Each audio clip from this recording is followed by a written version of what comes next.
আমি যেহেতু মাল বানাইবার লেগে এমপি হয়েছি না, আর কেউ 2 নম্বরই মাল বানাইতে দিতাম না।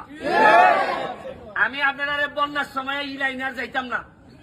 আর কোনদিন যদি সুযোগ পাই, ছাতক যদি আই, ওই 22 সালে আসলাম রাত্রে আধা বত আইনটা মাঝে কয় ই নদীর মধ্যে আইনা কয় ডাকাইতে ধরবে একটু পরে বেলে। এবার আমি ওই যে কিতা কমে তুমি কও কিতা ডাকাই ধরবে, আলাপ হইছে না তা ডাকাইতের সাথে। এরপরে বেটারে লিয়ে গিয়া টানাত গিয়া কত ঝামেলা জুমেলা বাড়ে আইছি।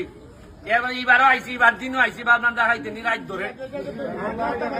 তবে এখন আমার মনে হইতেছে আজকাল যে লক্ষণ দেখতেছি আর দেখাইতে নাই মনে হইতেছে আমার।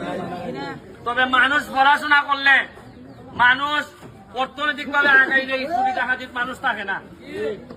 আমি যৎকাল পারছি সরকারি ভাবে জননেত্রী শেখ হাসিনার যৎকাল পারেন আপনাদের এমপি চেয়ারম্যান সাহেবদের মাধ্যমে চাউল পাঠাইতেছেন। আমি আমার নিজের ব্যারিস্টারির ইনকাম থেকে কয়েক লাখ টাকা ত্রাণ লইয়াছি আপনাদের এলাকাত। সিলেটও দিয়ে আইছি, ইটই লগিয়া ত্রাণ হিসাবে আইছি না, আইছি যে আমার এলাকার আমার মা বোন বিপদে পড়লে যেভাবে আপনারা যাইবা, আপনারা বিপদে পড়লে আমি আইতাম। ইটই মনুষ্যত্বের দাবি নিয়ে আমি আপনারা এখানে ত্রাণ বড় জিনিস না, আইসি লগিয়া বিপদে বললে যদি না আইতাম পারি তাহলে কিতা খালি বিয়া সাথে যাইতাম আমরা না কিতা। আসল সম্পর্ক তো ওইটাই, যখন মানুষ বিপদে পড়লে আয়। আজকে আমার সোনারঘাট মাধবপুর যদি বিপদে পড়ে আপনারা যাইতেন না আমার লেগে, এতেই কিন্তু আত্মীয়তা তৈরি হয়। মানুষে আগে মনে করতো খালি বোন বিয়া দিলে বুঝি আত্মীয়তা হয়। জি না, খালি বোন বিয়া দিলে যেটা আত্মীয়তা হয়, ইটা জামাই হলতে বোন দিয়ে পিঠে।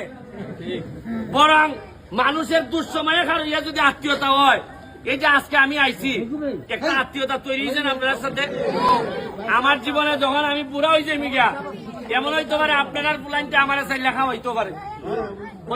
ওই যে বেটা যে আমরা যখন ছোট আসলাম, ওই ব্যারিস্টার সুমন আইছিল, আই আমরা সাহায্য করে গেছে।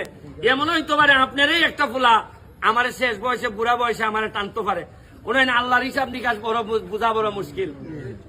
আজকে আমি নির্বাচনে দাঁড়াইবার সময় আমার লইয়া মানুষ 80 ঠাট্টা করছেন। আমার বিরুদ্ধে যারা বড় বড় নেতা, তারা কইছেন আরে এত একটা ফুঙ্গা ফুলা, ইতো আমারে কইছেন। কিন্তু মানছে আল্লাহর রহমতে এমনই ভোট দিয়া দিছেন আমারে, সবচেয়ে বেশি ভোটে বাংলাদেশে বাস করে। আমি বিশ্বাস করি মানুষের জুলুম করতে হয় না, জুলুম করলে একদিন না একদিন এটার ফল পাউন লাগে। আমি আপনারা কাছে আমি আইছি, আপনারা দুঃসময়ে খালি আপনার পাশে দাঁড়াইয়া কইতাম যে ভাই সাহেব আমি আছি আপনার সাথে। হয়তো সব সমস্যার সমাধান করতে পারতাম না, কিন্তু দুঃসময়ে খার হইবার অভ্যাস হোক, আপনার ছেলেরও হোক আমার ছেলেরও হোক। আমি কিছু ত্রাণ নিয়ে আইছি, এটা আপনারা